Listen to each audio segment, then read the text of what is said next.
¿Cómo es que un programa de intercambio universitario termina, de la noche a la mañana, reescribiendo el destino económico de toda una nación?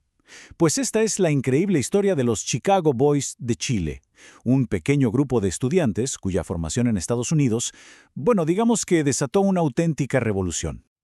Todo empieza, como muchas grandes historias, con algo que parece muy simple, una visita académica. Pero claro, esta visita era en realidad una movida estratégica en el enorme tablero de ajedrez que fue la Guerra Fría. Para entender esta transformación tan radical, tenemos que viajar en el tiempo. Vámonos a un aeropuerto en Santiago, año 1955. Un momento que, sin que nadie lo supiera, iba a cambiar a Chile para siempre. Imaginen la escena. Aterrizan en Chile 4 economistas estadounidenses de la Universidad de Chicago con Theodore Schultz a la cabeza. Su misión, que venía con financiamiento de Estados Unidos, sonaba muy académica, modernizar la enseñanza de la economía, pero en el fondo buscaban sembrar las semillas del capitalismo.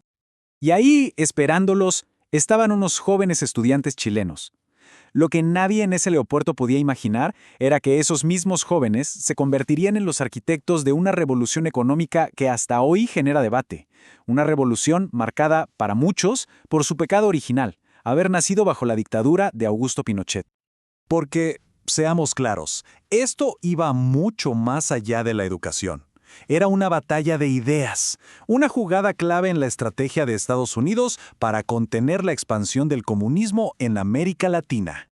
Por allá en los años 50, una agencia del gobierno de Estados Unidos tuvo una idea. En vez de mandar a sus propios expertos a decirle a otros países qué hacer, ¿por qué no formar a una élite local? Crear una nueva generación de economistas que, desde adentro, promovieran el libre mercado. El plan era perfecto, pero tenía un pequeño problema. Necesitaban un socio local, una universidad que quisiera colaborar. Y en el Chile de esa época, la fama de la Universidad de Chicago, con sus ideas radicales de libre mercado, no era precisamente la mejor carta de presentación. La búsqueda de ese socio no fue nada fácil. La élite académica chilena veía con muchísima desconfianza esas ideas económicas que venían del norte. De hecho, la universidad más prestigiosa del país, la Universidad de Chile, les dio un portazo en la cara. Pero entonces encontraron un aliado inesperado, la Pontificia Universidad Católica, una institución más conservadora, sí, pero que por razones internas estaba desesperada por un cambio. ¿Y por qué estaban tan desesperados? Pues porque sus propios estudiantes estaban básicamente en rebelión. Estaban hartos de un plan de estudios tan pero tan anticuado que incluía, y esto es 100% real, un curso donde tenían que identificar telas con los ojos vendados. Imagínense.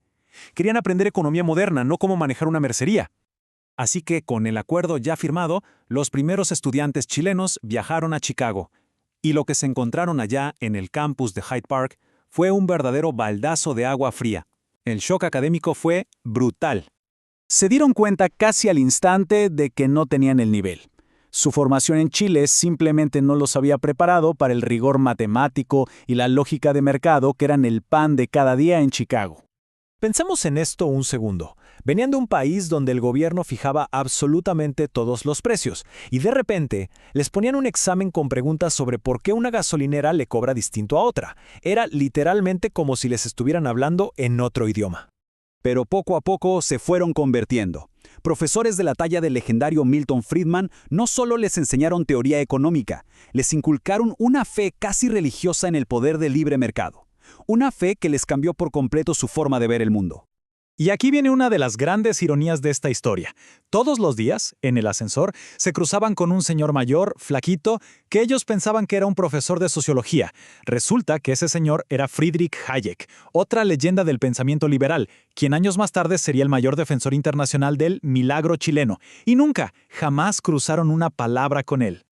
Bueno, pasaron 2 años y estos estudiantes regresaron a Chile. Volvieron con sus títulos de maestría bajo el brazo y con una visión del mundo completamente nueva. Pero es aquí donde la historia se empieza a complicar porque no todos iban a usar ese conocimiento de la misma manera. Generalmente hablamos de los Chicago Boys como si fueran un grupo homogéneo, un bloque. Pero la realidad es mucho más compleja. Algunos, como Sergio de Castro, terminaron siendo ministros clave de Pinochet. Otros, como Carlos Massad, fueron opositores a la dictadura. E incluso algunos, como Ricardo French Davis, se volvieron muy críticos del modelo que les enseñaron. La controversia era tal que hasta la mismísima dama de hierro, Margaret Thatcher, la campeona mundial del libre mercado, tuvo que poner un límite. Cuando le sugirieron limitar el modelo chileno, su respuesta fue muy clara. Lo que se hizo en Chile, dijo, es simplemente inaceptable en una democracia como la británica. Al final, el viaje de los Chicago Boys es una lección fascinante sobre el poder que tienen las ideas. Nos obliga a hacernos preguntas difíciles. ¿Se puede separar una teoría económica de las condiciones políticas en las que se aplica? Cuando una idea es tan poderosa, ¿de verdad importa de dónde vino?